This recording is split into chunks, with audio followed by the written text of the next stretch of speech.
Assalamualaikum bola. Kita kei cara ben mesin cucimu yo pengerenge gak bakal rusak anti badai. Ke ono helm. Oke, helm saka Baskom lho. Napa Kang kok iki helm? Lho ben ora kena bocor Kang kon dhuwur ku lho. Biasane klepe kadang ya rembes. Dadi dikei pengaman iki lho ben ora kena dinamone.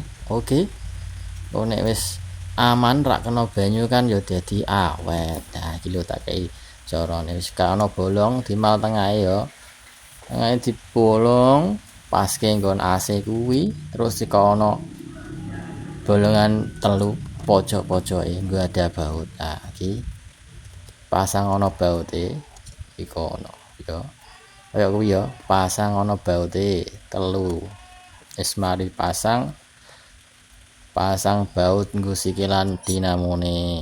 Wis iki wis dadi kari masang des dan awet.